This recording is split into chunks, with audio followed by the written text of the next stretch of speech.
죄라고 생각을 하는데 사실은 인간과 인간 사이에서 나타나는 죄는 그 죄의 본질은 아니에요. 자, 다시 제가 이제 설명을 하면은, 나라는 사람이 이제 죄인이라고 하는데, 누구에게 죄를 짓느냐? 자, 하나님에게 대하여 죄를 짓는 죄가 있고, 그리고 남이라고 했는데, 성경적으로 보면 이게 이웃이에요. 자, 이웃. 남에게. 이거는 이웃은 형제라든가, 또는 친구라든가, 또는 부부, 이게 다 이웃이라고 하는 개념 속에 다 들어가는, 이제 다른 이제 형태의 사람들이죠. 자, 그러니까는 우리는 나 위에 어떤 다른 사람한테 죄를 짓는 것을 죄라고 생각하는데, 이건 죄의 본질이 아니에요. 그러니까 죄의 본질은 뭐예요? 하나님에게 짓는 죄가 죄의 본질이에요.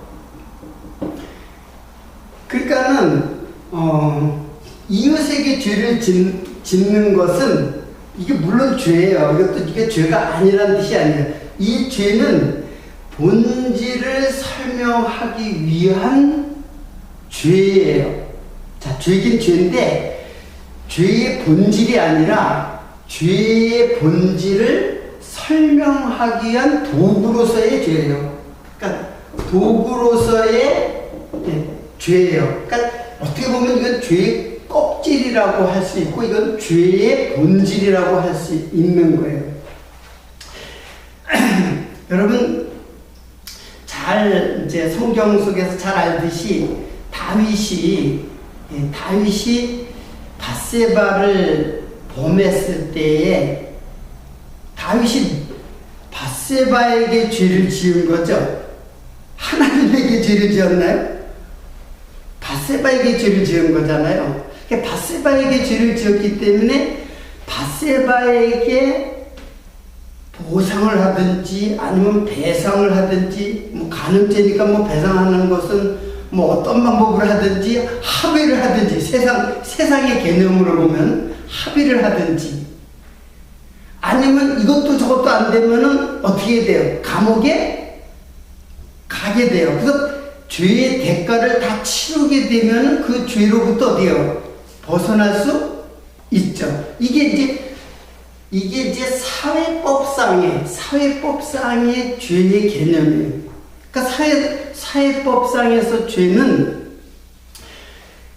그걸 어떻게 그 대상에게, 내가 남의 것을 도둑질했다 그러면 남에게 피해를 주었기 때문에 그 사람에게 죄를 지었단 말이에요. 그런데 성경에서는 죄가 하나님에게 죄를 지은 것이라고 얘기를 하고, 그리고 물론 이웃 간의 죄가 성경에는 나타나죠. 그래서 모든 그 범죄는 사실은 이 이웃에게 짓는 죄는 사실은 엄밀한 의미에서는 그 죄를 설명하는 것일 뿐이지 죄의 본질은 아니라는 거예요. 이것은 이렇게 보면 돼요. 자, 창조주의죠. 하나님은 창조주시란 말이에요. 그리고 모든 인간과 인간 사이에서 나타나는 거는 피조물과 피조물 사이에서의 죄예요.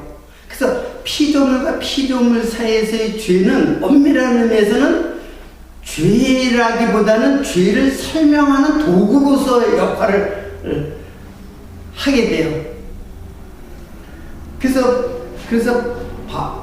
오늘 제가 본문 말씀을 이제 읽었잖아요.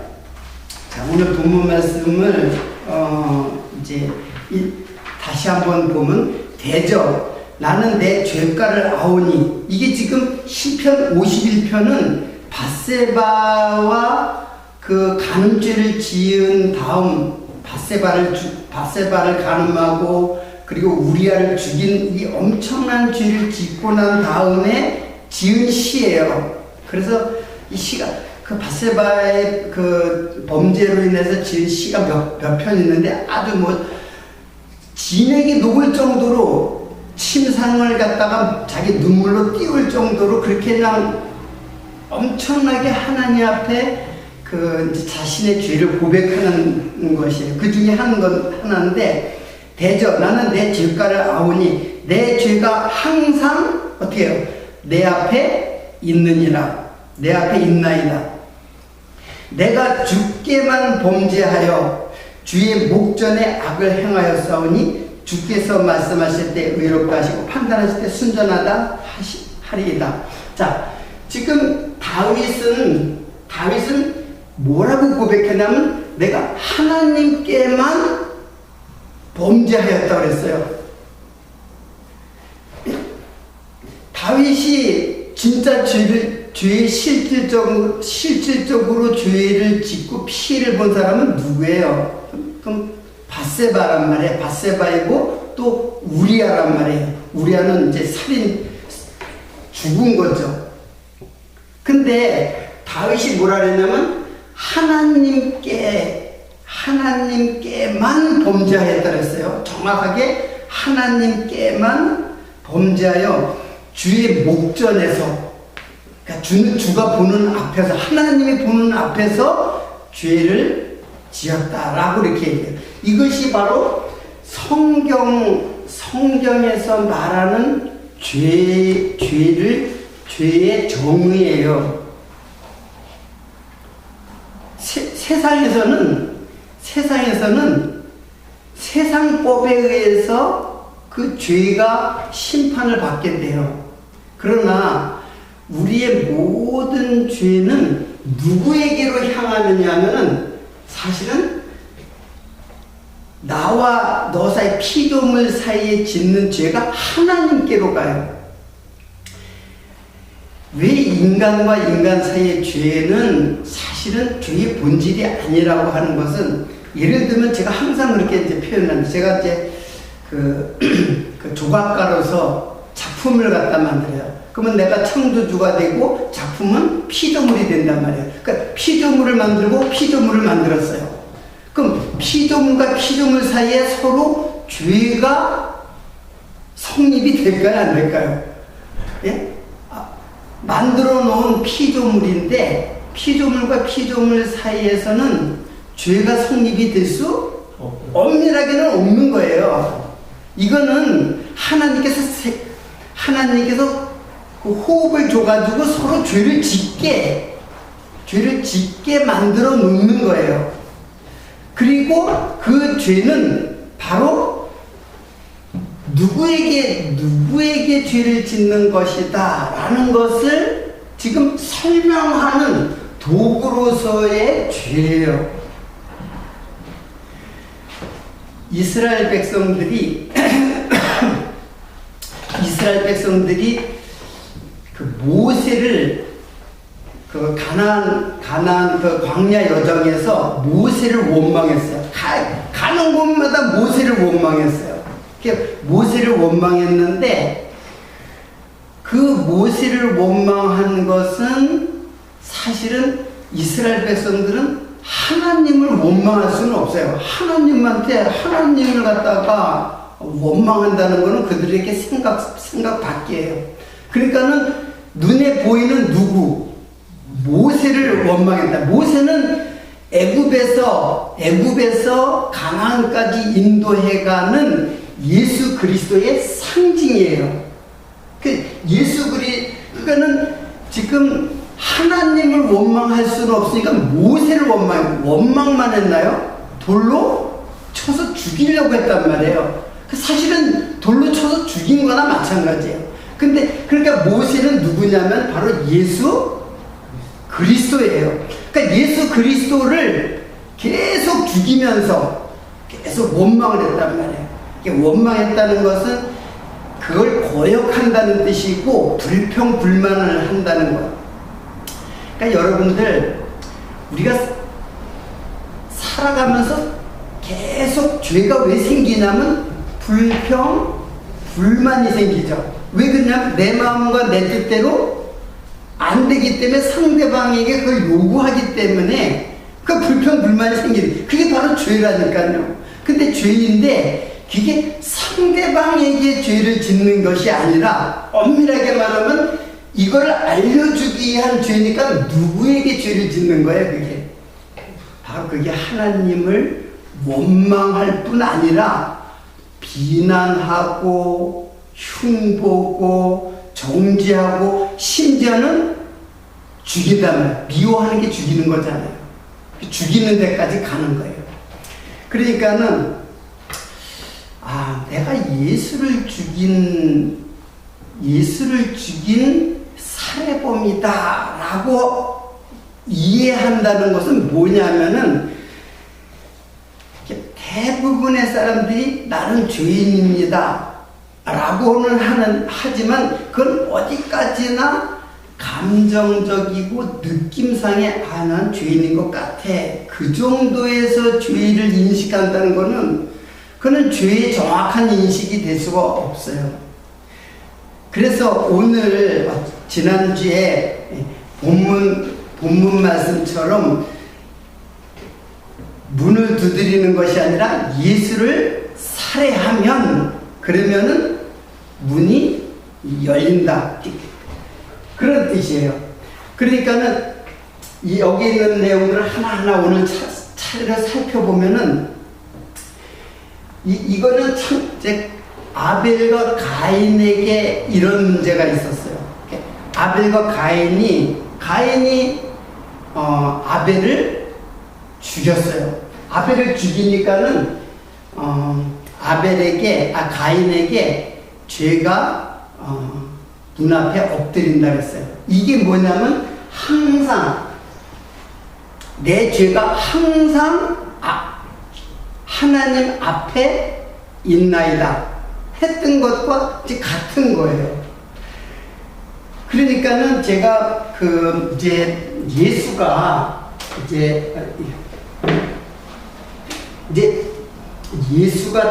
예수가 죽는다. 여러분, 제가 할변에서 이 말씀을 사실 강론을 한 적이 있어요. 이제 그 율법에 대해서 공부를 하면서 이제 강론을 했는데 한 형제가 그래요. 그래도 그분도 전도사인데 그분도 김전도사에 나오고 나보다 나이는 어리지만은 그래서 그런 말을 하지 말라는 거예요. 예수를 죽이면 결론은 그렇잖아요. 예수를 죽이면 하늘의 문이 열린다. 이런 말을 소화가 안 되니까는 그런 말을 어떻게 하냐고 그러면서 굉장히 말씀은 굉장히 좋은데 그 말은 하지 않았으면 좋겠다. 그 말은 자기가 거스린다는 얘기죠. 그런 얘기를 하더라고요. 그래서 오늘 가인과 아벨이 있잖아요. 그래서 가인이 아벨을 죽였다라는 사건은 단순히 아담과 하와에게서 가인과 아벨의 큰아들이고 이게 두 번째 아들이잖아요. 태어났는데 가인이 아벨을 어떻게 했다?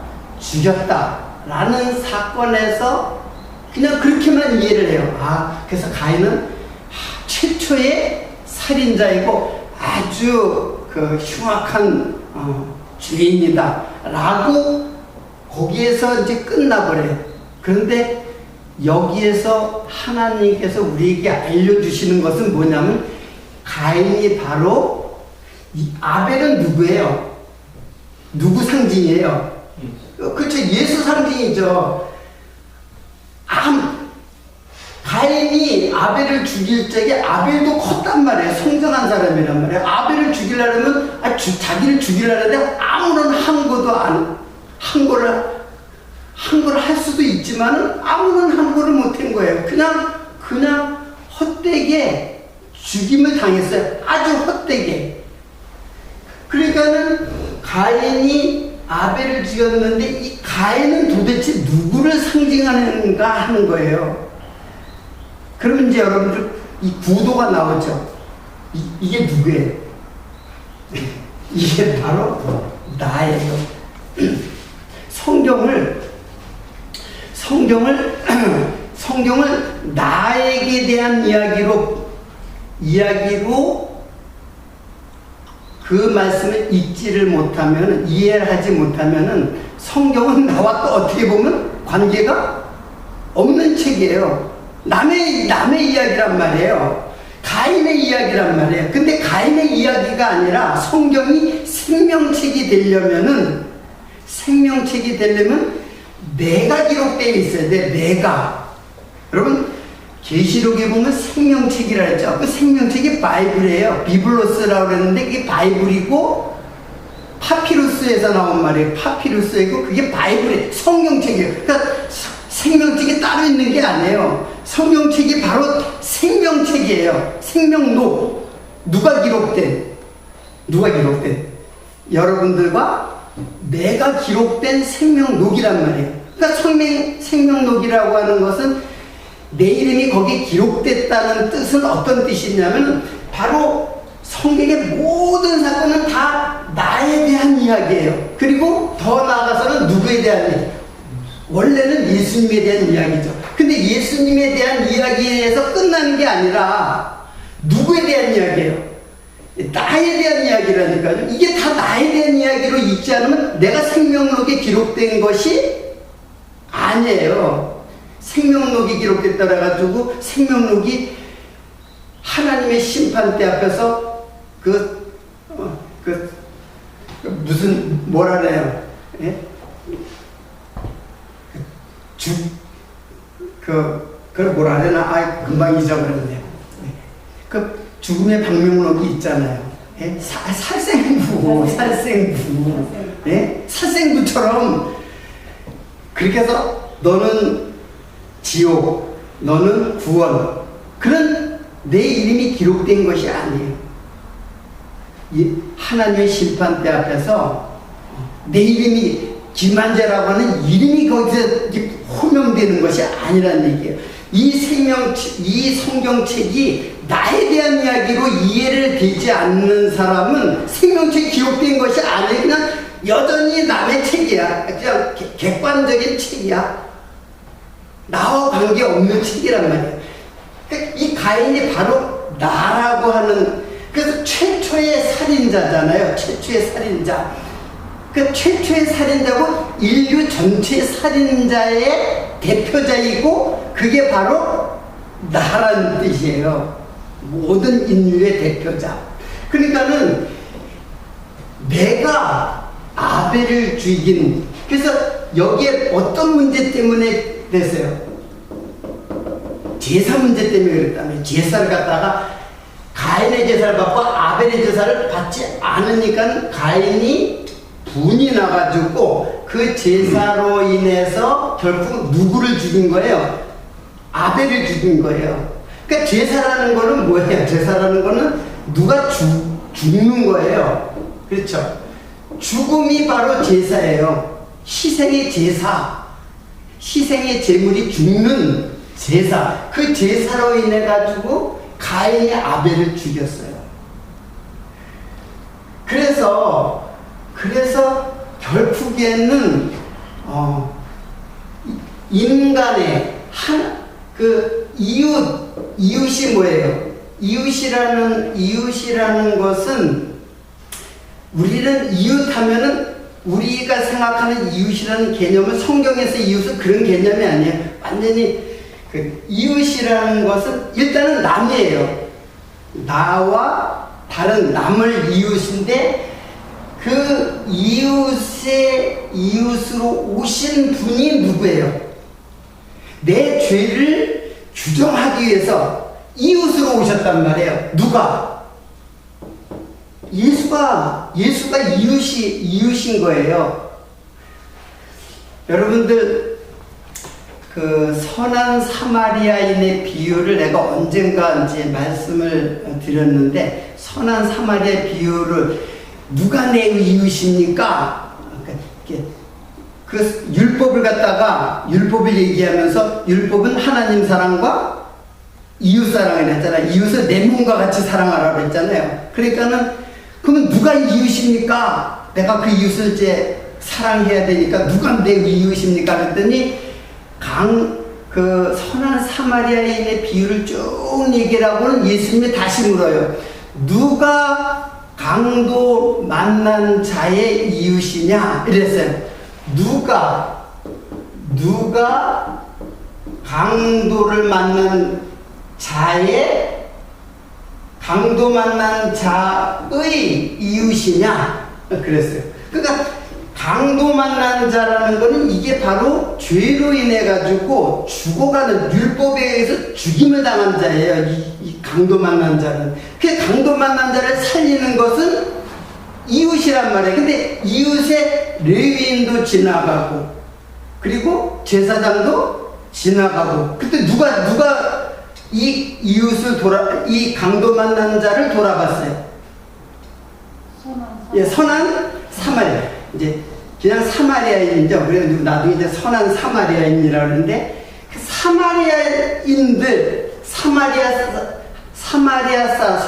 그래서 선한 사마리아 사람이 거기 지나가다가 강도 만난 자를 돌보아주고 그를 구해줬어요. 그러니까는 예수님께서 하는 말이 뭐예요?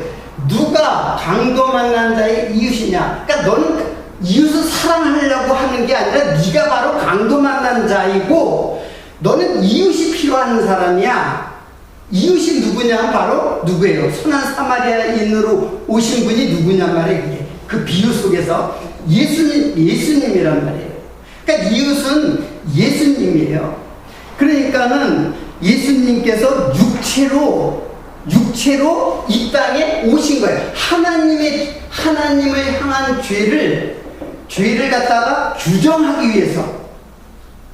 하나님에 대한 죄가, 여러분 죄를 갖다가 누구한테 지어요? 하나님한테 짓는 사람이 있어요? 예? 하나님한테 죄를 짓는 사람이 있어요? 근데 하나님은 네 마음의 탐심, 마음의 음료, 마음의 미움, 이런 거 다 살인, 간음, 그리고 도둑질하고 다 죄를 규정해버려요. 그러니까는 그 죄가 모호한 거예요. 인간이 느끼기에 죄에 대해서 무감각하단 말이에요. 무감각하기 때문에 죄를 정확하게 규정하기 위해서 육체로, 즉 누구로? 이웃으로 왔단 말이에요. 그러니까 인간은 이웃에게 죄를 짓잖아요. 이웃에게 짓지 하나님한테 죄를 짓는 사람이 없단 말이에요.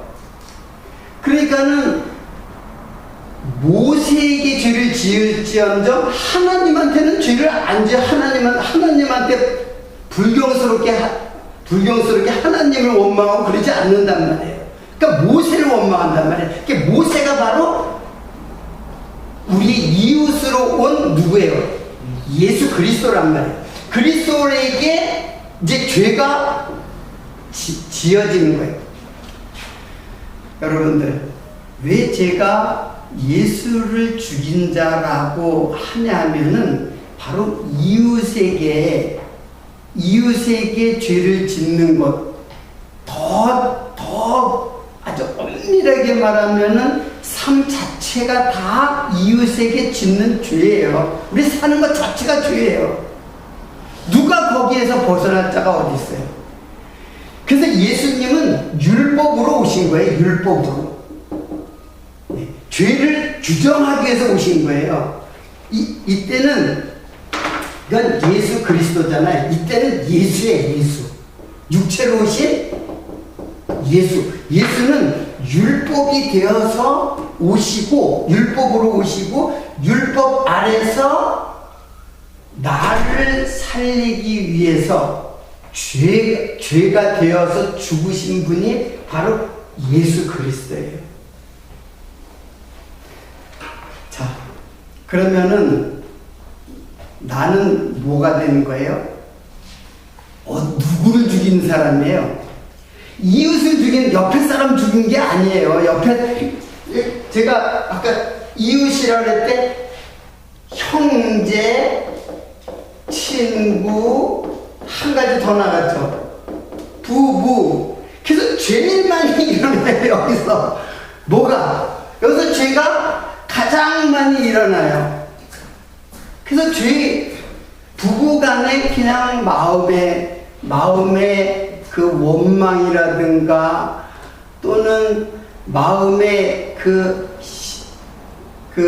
미움이라든가 이런 모든 것들이 다 지금 당신한테 죄를 짓는 것이 아니라 누구한테 죄를 짓는 거예요? 하나님한테 죄를 짓는다는 것을 알려주기 위해서 예수님이 오신 거예요. 하나님이신 예수님께서 이 땅에 오신 거예요. 그래서 예수를 죽인 거예요. 이스라엘 백성들 예수를 죽였잖아요. 그래서 결국에는 하나님은 잘 섬긴다고 하면서 예수는 죽인 거예요. 이게 바로 문을 두드리라 하고 했을 때 그 문 밖에서 그 성전의 그 정문 바깥에서 번제단에서 희생의 제물, 어린 양의 희생의 제물이 대신 예수 그리스도의 영원한 제사를 의미하는 거예요. 자, 여기에 우리가 예수는 율법으로 오늘 좀 집중도 해야 될 뿐 아니라 배울 것이 조금 많은데 시간이 될 때까지 배우겠지만 사실은 그 율법은 이게 최초의 뭐라 그랬어요? 항상 제가 정확하게 선악 지식의 나무예요. 이게 토부, 라, 다트, 에츠 이렇게 돼 있어요. 그러면 정확하게 이걸 해석하면 선악을 지식, 알게 하다. 다트는 알게, 야다에서 왔는데 알게 하다의 나무. 여기 열매라는 말은 없어요. 창세기 어디 봐도 열매라는 말은 없어요. 나무의 열매, 뭐 그렇게 실과 이렇게 나오는데 실과나 열매는 똑같은 말인데 열매라는 말은 없어요. 선악 지식의 나무로 율법이 오신 거예요. 누가? 예수가 선악 지식의 나무로 오셔가지고 율법에 의해서 죽임을 당해요. 그런데 창세기를 공부를 하면은 이제 처음부터 이렇게 잘 이해를 할 수 있는데 거기에 보면은 창세기에 보면은 2장 20절과 27절에 이런 말을 하죠.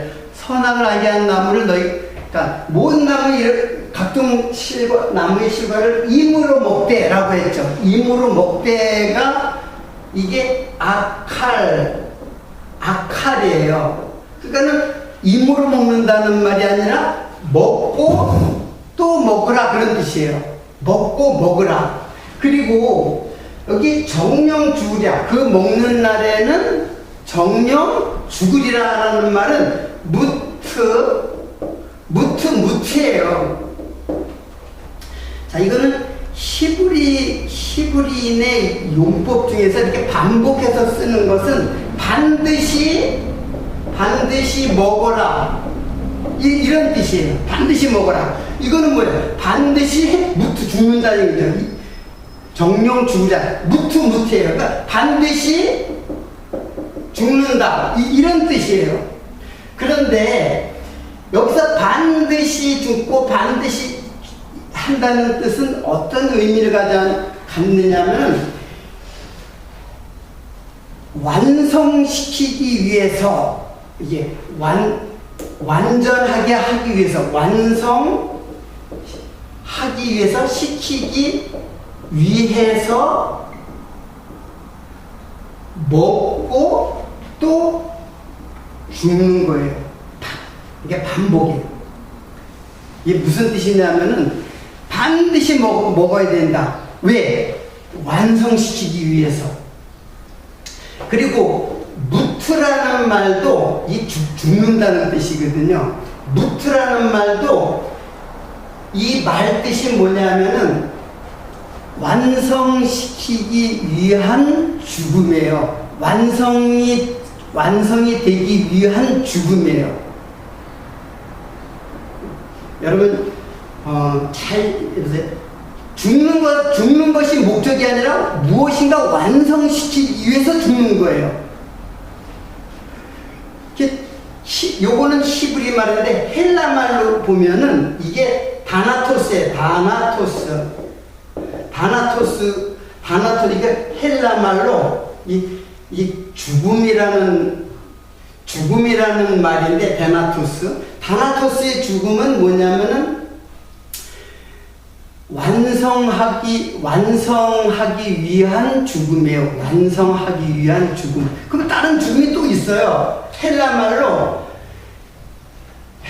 죽음이 또 있는데 이것은 네크로스라는 말이 있어요. 네크로스의 죽음이 있어요. 다나토스의 죽음이 있고 네크로스의 죽음이 있어요. 다나토스는 완성하기 위한 죽음이에요. 그런데 네크로스는 심판을 받아서 저주로 영원한 죽음을 네크로스라고 해요. 근데 특히 로마서에 보면은 이 죽음이 많이 나오는데 구별이 돼 있어요. 이렇게 딱. 그러니까 다나토스의 죽음이 바로 요 무트를 헬라어로 번역하는 것이 다나토스예요. 그러니까는 선악과를 먹는 것은 너가 정령 죽으리라. 반드시 죽는다. 그거 먹는 날 반드시 죽는다. 그런데 어떻게 죽느냐? 반드시 죽는데 완성되기 위하여 반드시 죽는다. 그런 뜻이에요. 연결을 시키면. 그러니까는 선악 지식의 나무는 먹어야 될까요? 안 먹어야 될까요? 당연히 먹어야죠. 이거를 안 먹으면은 율법으로 먹지 않으면은 하나님의 생명의 나무로 먹을 수가 없어요. 그래서 반드시 과정이 있단 말이에요. 어떤 과정? 율법의 과정이 있어요. 그래서 누구든지 율법의 그 과정을 반드시 거쳐야 돼요. 그래서 선악과를 반드시 먹어야 되는 거예요, 사실은. 그걸 먹어서 죽어야 생명나무를 먹고 살아나는 거예요. 생명나무의 그리스도의 영으로 살아나는 것이에요. 그러니까 예수로 죽고 그리스도로 살아난다는 말이 바로 그런 뜻이란 말이에요. 그러니까는 선악과는 엄청나게 하나님의 은혜예요. 선악과는 괜히 선악과를 만들어가지고 인간을 그 올무에 빠뜨렸다는 것이 아니라, 만약 그것이 하나님의 목적이라면은 죽이기 위해서 우리를 갖다가 창조했다는 뜻인데, 그럴 리가 없죠. 하나님께서 모든 자가 다 선악과를 먹었는데,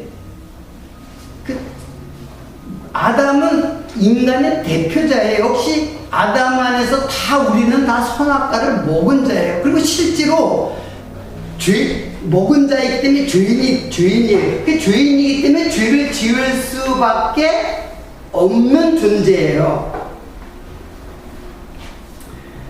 자, 이것이 성경에서 규정하는 죄의 개념입니다.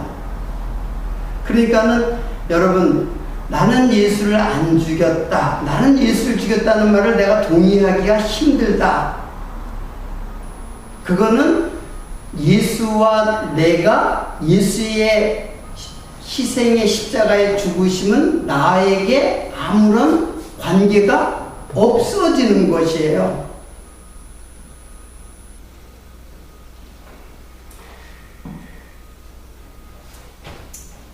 여러분들, 그래서 요한복음 16장 8절을 보면은 여러분들 뭐 다 이게 아는 말씀이기 때문에 제가 읽어드릴게요. 가장 그 죄에 대한 확실하고 분명한 죄의 정의가 거기에 나와요. 요한복음 16장 8절. 하다 보면 좋죠. 근데 제가 읽어드릴게요. 그가 와서 죄에 대하여 의에 대하여 심판에 대하여 세상을 책망하시리라. 책망하면서 가르치는 거예요. 누가? 그가 와, 여기서는 지금 이 말은 예수님께서 하신 말인데 그는 누구냐면 보혜사 성령이에요. 성령께서 오시면은 죄에 대하여 의에 대하여 심판해서 정확하게 가르쳐 준단 말이에요. 죄가 무엇인지 알려 준단 말이에요. 그러니까 죄에 대하여라 하면 이제 죄를 정의하는 거예요. 성령께서 정의하는 죄가 무엇인지 말씀한단 말이에요. 저희가 나를 믿지 아니하며, 여러분 지금 저희는 우리죠. 나를 예수님께서 하시니까는 누구를 믿지 않는 거예요? 예수를 믿지 아니하는 것이 죄예요. 다른 것 없어요. 예수를 믿지 않는 게 죄예요. 그리고 우리는 자기도 모르게 예수를 다 두들겨 패가지고 다 예수를 십자가에 못 박혀 죽였음에도 불구하고 그 죄를 알지를 못해요. 그래서 예수를 알게 되면은 예수를 어떻게 돼요? 믿게 돼 있어요. 예수가 누구인지를 알면. 모르니까는, 그러니까는 죄인은 모르는 거예요. 아는 것과 모르는 것에 의해서 죄인과 의인이 판정이 된단 말이에요. 그 의에 대하여라 하면, 의에 대하여라 하면 뭐예요? 이거는, 그러니까 죄와 의는 무엇으로 구분이 돼요? 행위로 구분이 되는 게 아니죠. 행위하고 상관이 없어요. 아무 상관이 없어요. 오직 예수를 그리스도로 믿느냐, 아니면 예수가 그리스도인지 모르고 믿지 않느냐, 이것이 죄와 의로 나눠지는 거예요. 의에 대하여 하면 내가 아버지께로 가니, 이게 뭐예요? 내가 예수님이 죽고 보혜사 성령께서 이제 영으로 아버지께로 가가지고 우리에게 오시는 분. 그러니까는 의는 뭐냐면은 바로 죄에 대하여 죽고 의에 대하여 살아나는 그리스도의 영이에요. 이게 다 그리스도란 말이에요. 예수도 그리스도, 예수가 바로 그리스도다. 그분이 다른 분이 아니고. 그러니까 우리는 예수를 죽이고 예수는 또 나를 죽이는 거예요. 성령이 그걸 가르쳐 준단 말이에요. 내가 예수를 죽이고 예수는 또 나를 죽이고. 성령이 오면 계속 우리는 죽는 삶이에요. 그게 우리의 삶 속에서 어떻게 나타나느냐. 그래서 바울이 고백하는 것이 바로 그거예요. 나는 어떻게 죽는다? 날마다 죽는다. 날마다 죽는다. 여기 이 죽음이에요. 아니, 한 번 죽는 거는 한 번 죽으면 끝이잖아요. 근데 바울은 날마다 죽는다. 이게 바울의 신앙적 삶이에요. 살아가면서 날마다 죽는다는 거예요. 자, 이 말은 무슨 뜻이에요? 이게 바로 죽음의 백신을 맞는 거예요. 무슨 뜻인지 아시겠어요? 죽음의 백신을 맞는 거예요. 이 백신을 맞고 영원히 죽지 않게 하기 위해서. 이게 성도의 삶의 고난이에요. 그리스도의 남은 고난을 어디다 채운다? 내 육체에 채우노라. 여러분, 그러니까 백신은 맞아야 되는 거죠. 왜? 코로나19에 걸리지 않으려고 백신 맞는 거예요. 인간의 백신은 이렇게 완벽한 것은 아니지만은 백신은 그런 거란 말이에요. 제가 백신을 코로나 백신을 맞고는 엄청나게 막 고열이 나고, 그리고 막 몸이 그냥 엄청나게 두들겨 맞은 것처럼 그냥 몸살기가 그냥 굉장히 심해가지고 하루를 갖다 그냥 꼬박 앓았어요. 그냥 아파가지고 그래서 이게 정말 무서운 거로구나, 이게 계속된다면 난 살 수가 없구나라고 느꼈어요. 근데 이제 여러분 백신 맞은 분도 계시지만 그냥 슬쩍 지나가는 분, 약간 몸에 이제 약간의 증상이 있다가 지나간 사람도 있는데, 백신을 갖다가 아주 지독하게 백신의 그 죽음을 경험하는 거예요. 이게 바로 면역력이 생긴다는 뜻이잖아요. 나중에 이렇게 보니까 그렇더라고요. 이렇게 많이 앓는 거는 면역력이 생기기 위해서 이제 그렇게 아픈 거라고. 네. 그러니까는 성도는 우리의 삶 속에서 예수 그리스도의 남은 고난이 이제 우리들에게 이제 찾아오잖아요. 찾아올 때 이거를 어떻게 하는 거예요? 참아내고 견뎌내고 인내하며, 성도의 인내가 여기 있으니 이게 바로 믿음이란 말이에요. 믿음이 다른 것도 아니에요. 그냥 참아내고 살아가면 되는 거예요. 그 예수를 깨닫고 그냥 이 땅에 오는 그 죽음의 백신을 갖다가 맞으면서 죽는 날까지 참아내면서 살아가는 게 바로 신앙생활이라면, 별것 아니에요. 신앙생활이라는 게. 그러다 보면은 육체의 피곤이 올 것 아니에요. 육체의 피곤이 몰려올 때 이제 70이 되고 80이 되고 그러면 육체의 피곤이 몰려온단 말이에요. 죽음이 온단 말이에요. 그러면 그 죽음을 어떻게 해요? 피곤하니까 어떻게 해요? 잠을 자는 거죠. 그래서 성도에게는 영원한 죽음이 아니에요. 죽음의 백신을 맞는 거예요. 그래서 육체가 죽을 때, 그래서 육체가 죽는 것은 바로 그게 천국문이 열려지는 거예요. 육체가 죽는 것이 바로 천국문이 열리는 거예요. 그게 바로 두드리라 그러면 너에게 열릴 것이니라 하는 말의 뜻이에요. 그러니까 여러분들 편히 그냥 죽음이 올 때 발버둥 치지 말고, 그건 종의 영을 받았기 때문에 하나님이 무서운 사람이에요. 그 사람은. 그렇기 때문에 죽음을 두려워하는 거예요. 근데 성도는 죽음이 올 때 편안해지는 거죠. 아, 이제 내가 달려갈 길 다 가고 이제 더 이상 눈물이 없는 그곳, 이제 눈을 감았다가 잠시 잠깐 있다가 깨면은 그곳이 뭐예요? 하나님 계신 곳, 주님 계신 곳이란 말이에요. 그래서 내가 그렇게 사모하고 그렇게 열렬히 평생을 주를 사랑했던 그 사랑하는 주님을 그때 만나게 되는 거예요. 근데 무서워하는 영을 받은 사람은 하나님이 무서워서 스스로 지옥에 갈 거예요. 그 사람은 지옥에 보내는 게 아니라 자기 스스로 하나님이 싫은 사람이에요.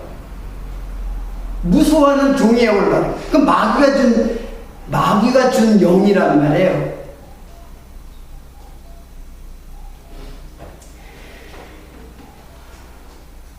로마서, 이거 마태복음 요거 한번 설명할 시간이 되는데, 마태복음 12장 31절부터 32절 한번 보세요.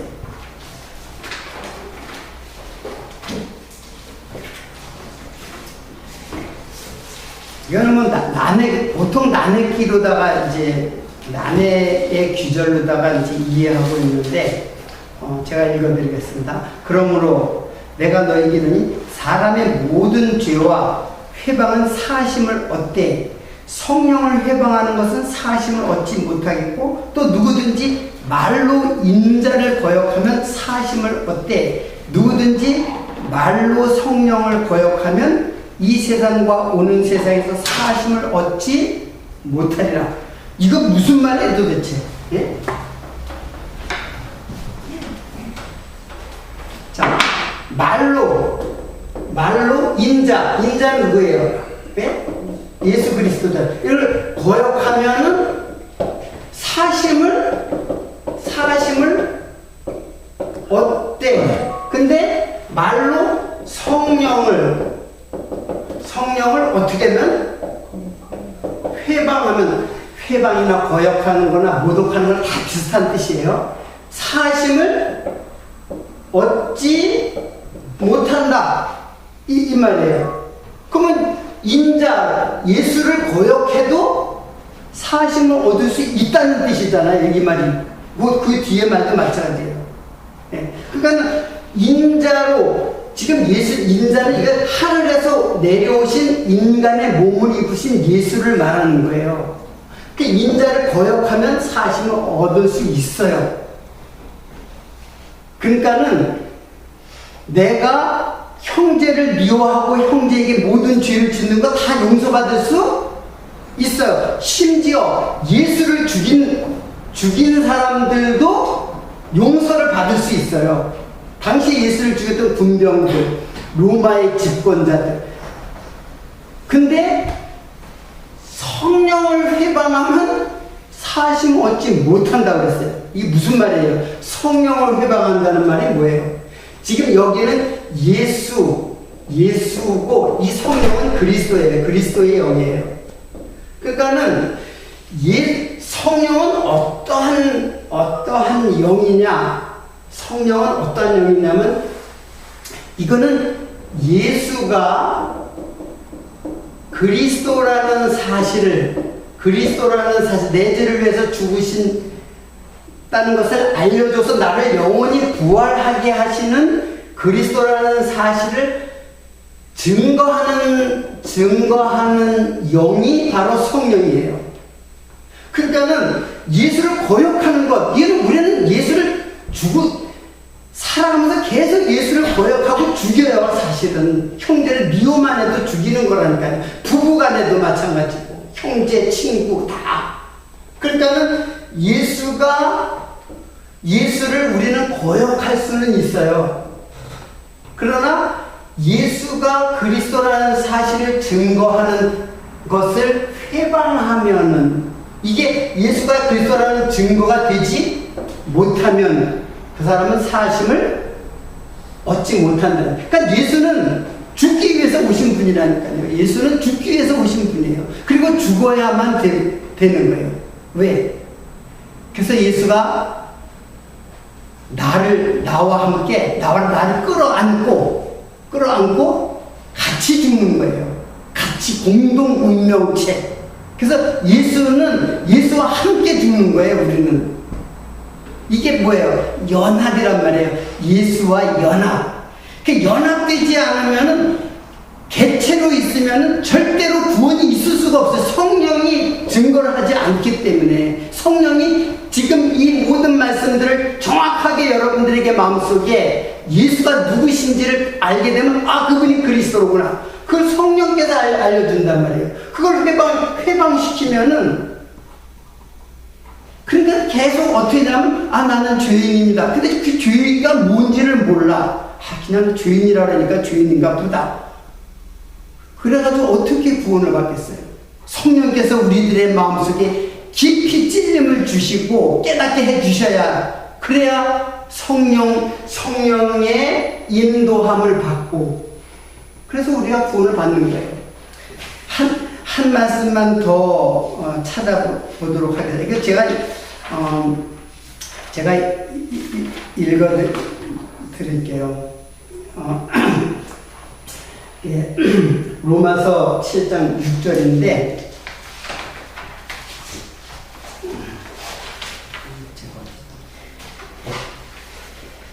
자, 이제는 7장 6절로 이제 7절까지인데 이제는 우리가 얽매였던 것에 대하여 죽었으므로 율법에서 벗어났으니 그러므로 우리가 영의 새로운 이 영이 바로 성령이에요. 성령의 새로운 것으로 섬길 것이요 의문의 묵은 것으로 아니할지니라. 자, 영의 새로운 것으로 것으로 섬기고 의문에 묵은 것으로 섬기지 아니하지냐.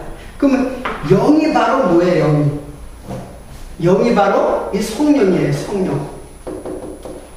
이게 새로운 것으로 이제 새롭게 주님을 섬기는 자예요. 의문에 묵은 것. 의문은 이거는 글라마라서 이거는 결국 율법이죠. 율법이라고 하면 안 되고 율법을 겉으로 표면으로 이해하고 섬기는 것을 말해요. 의문에 묵은 것. 그래서 율법을 겉으로 표면으로 어떻게 이게 문자로 이해하는 거예요.